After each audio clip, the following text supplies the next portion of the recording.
আম্মা তাহলে অনেক বাড়ির খবর পত্র রাখুন। ভাই শুনো, কি কৌছেন দুল? ভাই আমার 2000 টাকা দরকার, 2000 টাকা দাও। সানি এ যে 2000 টাকা আছে দেওছেন ভাই করে সানি দলরে দিয়ে দিই। এই যে ধরো কি করবা করো গা। ভাই তোমার জানো আমার নাকি অল্প নাও তাহলে আহো। থাকো হ্যাঁ, আর আমারে বাচ্চা জানতে দিও।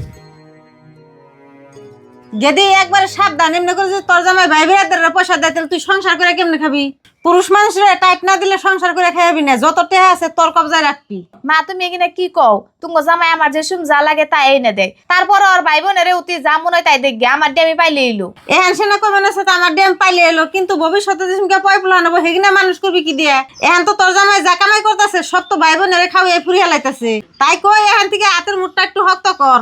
হো মা তুমি ঠিকই কইছো, আমি তাই করু। এই দেখো তোমার স্যালারি হলো 40,000 টাকা, তোমার অ্যাকাউন্টে আছে 30,000 টাকা, আর 10,000 টাকা তুমি কি করলা? আব্বা আমার ওষুধের টাকা আর সাইকেলের গাড়ির কিস্তি দিলাম, তাইতে 10,000 টাকা কমছে। এমনি করে টাকা পয়সা তুমি সব নষ্ট করতেছো, তোমার ভবিষ্যতের চিন্তা নাই, মাইসিরে যে এমনি করে টাকা দিয়ে সব শেষ করতেছো। সানি এটা তুমি কি কও? মানছে মানে তার আমার রক্ত, তার আমার বাবা মা, আমি যদি তাকে না দেখি তাহলে তাকে কেরা দেখবো?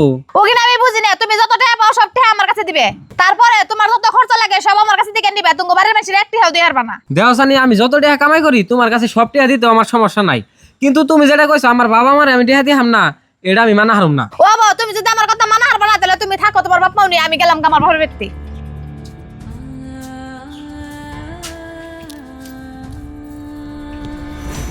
থাকো।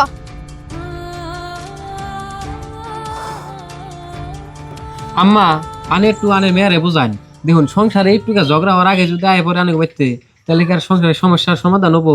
আমার মেয়ে তাই এই বলবো, আমার মেয়ের তো তুমি একটু সুখও দাও না, আমার মেয়ের তো কোনো কথাই তুমি শুনো না। আম্মা দেখুন আমি ওর কথা কেমনে করে শুনুমু? অতি চায় যে আমার সব কামের টেহা আমি ওরাতে দেই, আবার অতি কয় আমার বুড়া বাপ মাও রে আমি একটা টেহাও দেহারুম না। আমার মেয়ে ঠিকই কইছে, আমার মেয়ে যা কইছে শুনলে তুমি শুনো, না শুনলে স্বামীগিরি দেবার নাকি আমার বাড়িতে তুমি বেড়াইও না। আনে মা ওই আনে মেয়েরে বুঝানি বাদ দিয়ে আরো লাই দিতেছেন। ও বদিন আপনি গো মেয়ে নিয়ে আপনারাই থাকেন। মা তুমি তাই মানুষটা রমনি পাঠিয়ে দিলে, কিছু খাইবারও দিলা না, আর তুমি কইলে যে উনি আইলে আমারে তার লগে পাঠিয়ে দিবে, তাও তো দিলা না। এই সব থাকা হেন গুলো তোর জামাই নিছা না, একদিন দেখবি তোর সব কথা মাই না নিছা তোর গলাইবু, কিন্তু সাবধান তুই গুলো নরমস নে। কিন্তু মা আমার যদি আন নিবেন নিকে না হে। হ্যাঁ তুই কি কস না এ যাইব কোনে, একলাই আইব, আয় তুই ঘরায়।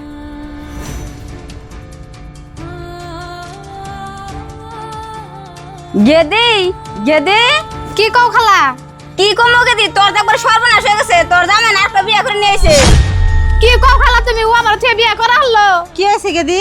কি হবো, তোমার জামাই বলে আমার থেকে আরেকটা বিয়ে করছে। কি তোর থেকে তোর জামাই বিয়া করছে ওইটা আমরা সদিমু নোহানি।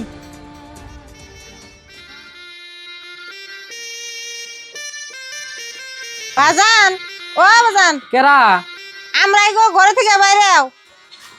কি করেন আনে আনে আবার আজকে আইসুন কেন করতে? বাজান তুমি এত বড় কামটা করে হারলা, আমার মেয়ে দেনিকে দেখে তুমি বিয়া করে হারলে। তে বিয়া করুম না কি করুমু?